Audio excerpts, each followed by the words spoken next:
11월 11일 말씀 묵상입니다. 오늘은 신명기 29장 10절부터 21절까지의 말씀을 함께 묵상하겠습니다. 오늘 본문은 이스라엘이 하나님 앞에 나와서 언약을 맺는 상황을 보여줍니다. 사실 언약은 이미 아브라함과 이삭과 함께 이루어졌지만 그들과의 언약은 오늘 이들에게 갱신되는 상황입니다. 어떠한 언약이었는지 기억하십니까? 이스라엘 백성은 하나님의 백성이고 하나님은 그들의 왕이 됩니다. 그 언약이 오늘 이스라엘 백성에게 이루어지는, 갱신되는 사건을 보여주고 있습니다. 함께 말씀을 읽으면서 묵상하도록 하겠습니다. 10절, 11절의 말씀을 같이 보겠습니다. 오늘 너희, 곧 너희의 수령과 너희의 지파와 너희의 장로들과 너희의 지도자와 이스라엘 모든 남자와 너희의 유아들과 너희의 아내와 및 내 진중에 있는 객과 너를 위하여 나무를 패는 자로부터 물기는 자까지 다 너희의 하나님 여호와 앞에 서 있는 것은, 상상해 보십시오. 지금 이스라엘 백성들이 하나님 앞에, 여호와 앞에 다 서 있습니다. 모여서 무언가를 하기 위해 대기하고 있는 것입니다. 이스라엘은 하나님과 언약을 맺은 언약 공동체이죠. 그 계약 공동체, 언약 공동체 전체를 지금 이 자리에 모으고 있습니다. 높은 사람이나 낮은 사람이나 남자나 여자나 나이가 많은 사람이나 아이들이나 그리고 그들에게 온 손님들 그리고 일꾼들까지 모두가 이스라엘이라는 이름 앞에 하나가 되어서 하나님 앞에 서 있습니다. 여호와 앞에 서 있는다라는 것은 무엇을 의미하냐면 자기 자리를 지키고 있는다라는 것을 말합니다. 군대에서 아침이나 저녁 때 이렇게 모여서 인원보고를 하거나 어디 전쟁을 나갈 때 출정하는 그런 상황을 상상해 보시면 좋을 것 같습니다. 진지한 모습으로 각자 줄을 맞춰 서서 누군가가 진행하는 대로 그것을 기다리며 함께 한자리에 모여 있는 것입니다. 무엇을 위해 모여 있을까요? 12절 말씀에서 계속 이야기가 이어집니다. 내 하나님 여호와의 언약에 참여하며 또 내 하나님 여호와께서 오늘 내게 하시는 맹세에 참여하여. 공동체가 하나님 앞에 선 이유는 바로 언약에 참여하기 위함입니다. 그 언약, 그 맹세에 동참하기 위함이죠.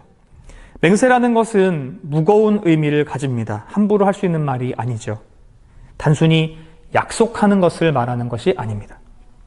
언약에 충실하겠다, 그렇게 맺는 맹세이면서 그 언약을 지키지 못했을 경우에는 저주를 받아도 좋다라는 것을 의미하는 것이 이 맹세입니다.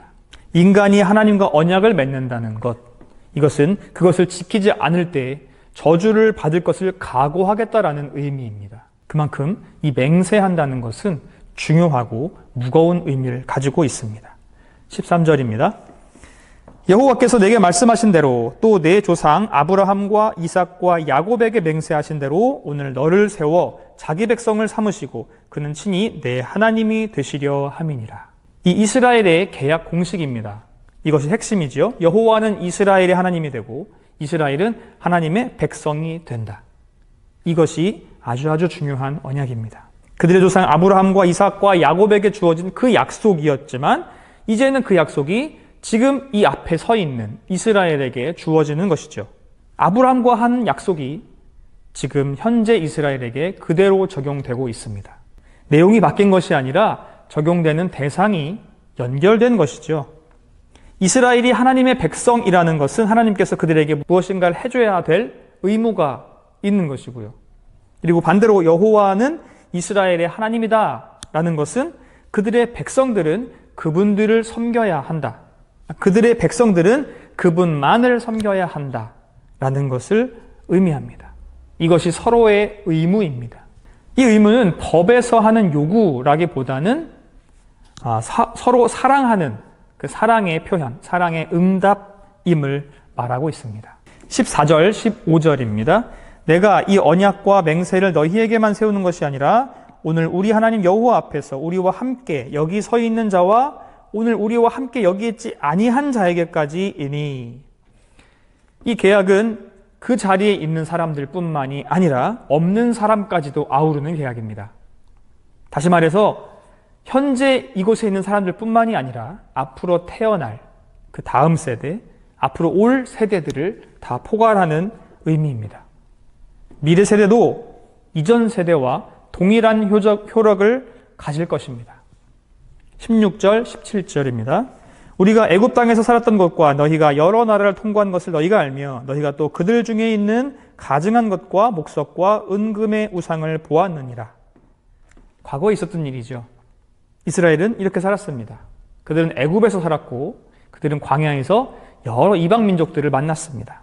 그 가운데 하나님께서 싫어하시는 이방의 신들을 보게 되는 것이죠. 목석과 은금의 우상을 보았습니다. 그리고 이방인들이 믿었던 그 신들에 대해서 이야기를 듣기도 했을 것입니다.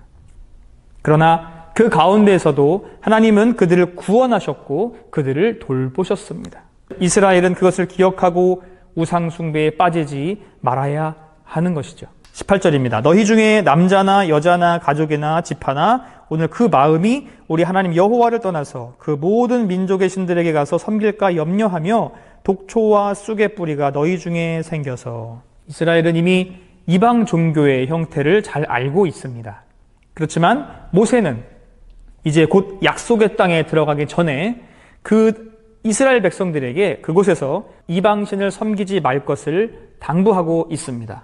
지금까지 이방 종교를 많이 봤지만 이제는 그것을 따라하지 말고 하나님만을 섬기며 하나님의 뜻대로만 살아가자고 당부하고 간곡히 이야기하고 있는 것입니다. 공동체 중에서 누군가가 이방신을 섬기면 그 영향력이 굉장히 큽니다. 혼자만의 문제가 아닙니다. 다른 사람, 옆에 있는 사람에게까지 금방 전해집니다. 교회 안에 미신을 믿는 사람이 있거나 교회 안에 이단을 믿는 사람들이 있다면 그 사람의 영향력이 옆에 있는 사람에게 금세 퍼지게 되어 있습니다. 그래서 순결한 신앙을 지키는 사람들이 모여 있어야만 공동체가 순결한 신앙을 지켜나갈 수 있겠죠. 공동체 전체에 독을 뿜어내는 그 풀과 같이 공동체를 해치는 역할을 하게 됩니다. 나 혼자의 문제가 아니라 나 하나로 인하여서 공동체가 독에 해쳐지는 꼴이 됩니다. 그들은 계약 공동체였고 공동체라는 것은 개인이 아니라 함께 살아가는 겁니다. 전체의 나 하나의 영향력이 그만큼 커질 수 있다는 것을 꼭 알고 행동해야 되겠죠. 그것이 공동체입니다. 우리가 살아가면서 우리가 생활하는 이 신앙생활도 마찬가지입니다. 나 혼자만 하나님을 믿는 것이 아니라 교회 공동체로 신앙생활을 함께 하고 있습니다. 물론 같은 집에서 살지도 않고 서로 재물을 공유하지도 않습니다. 그러나 우리는 공동체입니다. 하나의 신앙을 가지고 하나의 하나님을 모시는 한 공동체입니다. 십계명에서 배웠듯이 하나님을 사랑하면 되는 것이 아니라 하나님을 사랑하고 사람도 사랑해야 합니다. 나 혼자 하나님과의 관계만 올바로 되어 있다고 그 신앙이 바른 신앙이 아니라는 것이죠. 반드시 신앙은 공동체여야 합니다. 믿음도 삶도 혼자가 아니라 공동체로 해야 하는 것입니다. 19절입니다. 이 저주의 말을 듣고도 심중에 스스로 복을 빌어 이르기를 내가 내 마음이 완악하여 젖은 것과 마른 것이 멸망할지라도 내게는 평안이 있으리라 할까 함이라. 내가 잘못하면 그것이 나에게서만 끝나는 것이 아닙니다. 반드시 나의 잘못은 공동체에 영향을 끼치게 됩니다. 반드시 내가 아무런 잘못이 없어도 공동체의 일원이 죄를 짓는다면 그 죄가 나에게까지 영향을 끼치게 되는 것이죠. 그렇기 때문에 나 혼자라는 생각은 늘 하면 안 되는 것입니다. 공동체, 함께, 하나라는 것을 기억해야 합니다. 마지막 20절, 21절입니다. 여호와는 이런 자를 사하지 않으실 뿐 아니라 그 위에 여호와의 분노와 질투의 불을 부으시며 또 이 책에 기록된 모든 저주를 그에게 더하실 것이라. 여호와께서 그 이름을 천하에서 지워버리시되 여호와께서 곧 이스라엘 모든 지파 중에서 그를 구별하시고 이 율법책에 기록된 모든 언약의 저주대로 그에게 화를 더하시리라. 계약을 어기는 사람은 하나님에게 저주와 분노와 질투의 불을 받게 됩니다. 그리고 그의 이름을 천하에서 지워버리실 겁니다. 고대 이스라엘에서 이름이라는 것은 굉장히 중요했습니다. 그래서 나의 이름을 후대에 계속해서 알린다라는 것은 참 명예롭고 기분 좋은 일이지만 나의 이름이 지워져 버린다는 것은 정말 불명예고 아무도 원치 않는 일입니다. 천하에서 이름이 지워진다는 것은 커다란 수치이며 아픔입니다. 그리고 그들에게 두려움입니다. 그만큼 하나님은 언약을 소중하게 여기신다는 뜻이 되겠습니다. 성도 여러분, 우리는 아브라함의 자손도 아니고 이삭의 자손도 아닙니다. 그렇다고 이스라엘에 살아본 적도 없고 하나님과 직접 언약을 맺은 기억도 없습니다.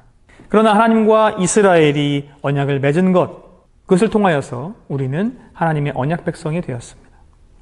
그 자리에 있지 않았지만 그곳에 있지 않은 수많은 이스라엘 백성들, 오늘날까지 그 영향력이 이어져서 그 언약이 지금도 갱신되어서 하나님께서 우리의 하나님이 되시고 우리가 하나님의 백성이 되는 것을 약속해 주셨습니다. 그리고 우리는 그분의 뜻대로 살기로 약속한 것이죠. 영적 이스라엘로서 우리는 그들과 동일하게 언약을 맺은 사람들입니다. 언약 공동체입니다. 그렇기 때문에 우리도 하나님의 백성으로서 복된 삶을 보장받고 있는 것이죠.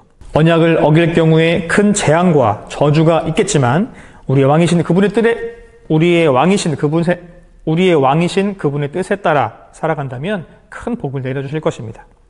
하나님을 떠나서 우상 숭배하는 일이 없어야 하겠습니다. 특히 우리의 자녀들에게도 이 신앙을 잘 물려주었으면 좋겠습니다. 우리가 아는, 우리가 믿는 그 하나님이 너희에게도 하나님이 되실 것이다. 혼탁해져가는 이 사회에서 하나님을 믿는 믿음까지도 혼탁해진다면 그것은 하나님과 맺은 언약을 깨는 일입니다. 그리고 이로 인한 하나님의 진노, 책망을 피할 수 없을 것입니다. 언약 공동체로서 서로 돌보고 섬기며 함께 주님 앞에 서기를 바랍니다. 우리의 다음 세대, 그 다음 세대까지도 계속해서 우리의 신앙을 전수해 주어야 합니다. 세상이 변해도 하나님의 법은 변하지 않습니다. 그 법을 기억하고 순종하여서 언약의 신실한 공동체로 살아가시기를 축복합니다.